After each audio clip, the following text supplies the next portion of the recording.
Archer Aviation investors, are you actually comfortable that you are now investing in military combat?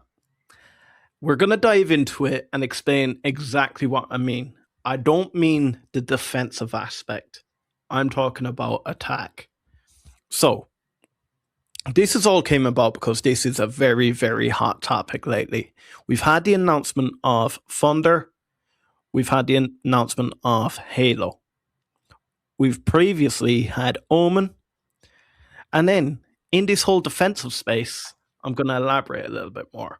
So, Joby, we have the S4T, I believe. We have Alia's defensive vehicle, and we also have Cavorite X7, which is Horizon Aircraft's vehicle. To bring a little bit more context into what we're going to speak today, we need to dive into what these vehicles are first. When we talk about the S4, the military variant, we're talking about something that can do cargo operations, it can do medevac, surveillance. Pretty similar, we have Beta's Alia. Another benefit of the Alia, you can actually have an electrical output. It's a bit like a mobile charging bank for military use. When it comes to Cavorite X7, it's a utility vehicle. It can do all of the above. We jump across, we have Omen. Omen was a 10-foot, more or less, drone with dual props. Omen is primarily used for surveillance, and also it can be utilized for cargo. I'm then going to jump into Halo. Halo will be primarily used for cargo operations. But then we have an outlier. We do have Thunder. Thunder is built for all-out attack. I could name off everything, I'd only be reading it. But you have all types of weapons that can be fitted onto Thunder. When I invested in this eVTOL space, I was investing in commercial operations. We then got into defense. It's something I didn't see myself investing in. I don't invest in the likes of Kratos. However, I seen where the money was. But now we're going down a different avenue. Now we're actually going down profiting on the attack side of the military. And we're going to talk about how we feel about this. Dylan, as an Archer investor, I doubt you ever thought when you first invested we were going to be profiting off attack conflict. What's your thoughts? No, not at all. Again, this was for me, it was a complete commercial air taxi vision. And as I step back on that, I'm starting to again realize how immense of a vision that is. And whether that's owning and operating a fleet of the aircraft, or even if you're selling the aircraft, being able to have the operators that are in position to go ahead and take those firm orders. Or again, when we look at the MOUs with United and Southwest, having the specs of the aircraft to be of the safety standards that are going to meet the MOUs to be able to have that $6 billion backlog come to fruition. So when I look at Archer Aviation and when I initially invested in the commercial air taxi was very exciting. It seemed like something that was destined to be around the corner and we were going to break through regulatory barriers and we were going to be off to the running. And we kept seeing that goalpost get shifted by the FAA. So when I saw Adam come out with the defense business unit for Archer Aviation, I was initially excited. And it wasn't because I was now investing in an attack defense company and that sort of play in the market. I was excited because I saw a CEO that saw that he had a product that had commercial and military use case, basically applications, and he was confident enough in that product to push that forward and to bring that to the table of companies such as Angel Industries and partner with them with the technology that they had under their basically umbrella and with their CTO Tom Muniz basically able to think out and future build for them. So for me, it's an additional revenue source through Archer Aviation.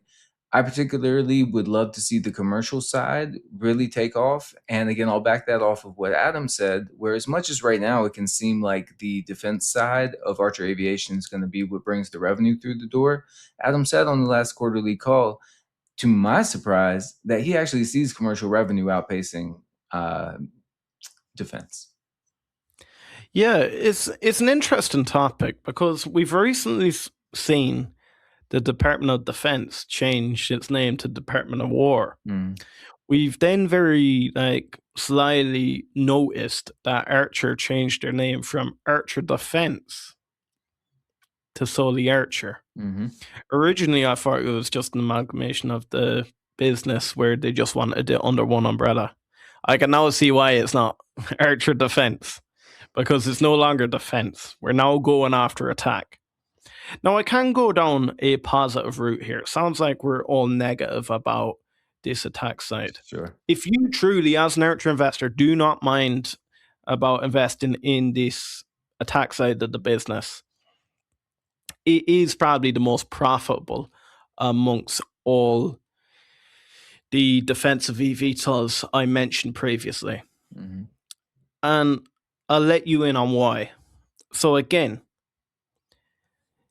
if we're going into all out conflict, we have the best military in the world. You're going to send these unmanned drones in beside your Apache helicopters. You can send them all in one go, however you want to do it as a swarm. You're going to be much more likely to deploy these in places you wouldn't put people in, and you don't really mind if they go kaput. Mm-hmm. That's not a bad thing for ACHR and Anduril. ACHR and Anduril actually prefer seeing that because that means more contracts, more revenue, more of these to be output and sourced out to the US military. When it comes to the S4, the Alia, etc., there's only so much that will be required to fulfill their need, and unless a catastrophe happens or one of these do end up in the middle of conflict, you won't need to replace them as frequently as you will the funder. Sure. But again, ACHR benefits by having 3 different utilizations they can have there. They can go on attack. They also have Halo for your cargo operations. You want to go surveillance, or I don't really know the specification difference between Omen and Halo. I know Omen is 10-foot wingspan, so it's not going to be as big as your Halo. It can do cargo operations, but your Omen will be primarily used for surveillance. And I think that's going to be their edge. They're multifaceted in this defensive side. However, are we banking too much on defense there? And again, we're only the subcontractor. Anduril says jump, ACHR says how high. Are we stuck in a partnership with Anduril now that really, I don't know, determines how profitable ACHR will be? It's a question I want you guys to jump into the comments and answer for me. But Dylan, honestly, as an ACHR investor, do you mind that we're now gone down this attack-centered route? You know, as the Archer investor, as much as I am believing in Adam's vision in what it's going to take to get to commercialization, I think he saw a defense opportunity that opens, and he saw a product that he had that could deliver and fulfill the needs that were out there, and go ahead and get that revenue put on the books so we can continue to mature the commercial side of Midnight and get that aircraft rolling, get the factories, get those fabbed out, get the ramp of manufacturing up. Let's get us the cash, get us through 27, 28, and let's go do that showcase at the Summer Olympics. So for those reasons, I'm okay with the way that Adam has really taken his company, like we say, to a multifaceted business. And let's roll that money back into commercial and get back into why we initially invested in the first place. And the question I got for the chat is, let us know, was your first investment in Archer, was it in the commercial side Or when Archer switched over to defense, was that something that really got you interested in Archer Aviation and got you to be a buyer or got you to be interested in investing into Archer Aviation? So be curious and obviously drop in the chat if you have any feelings on Archer being defense, Archer being commercial, or a mix of the both. And guys, do you think we're gone too far down the defensive route? Is it all dependent on the administration, and is it all to do with can we get successful prior to Trump leaving, or does it actually matter? Do jump into this video next. Make sure you also smash that like button, jump down, and hit the subscribe button just underneath both Stock Dylan and the Hustle Brothers.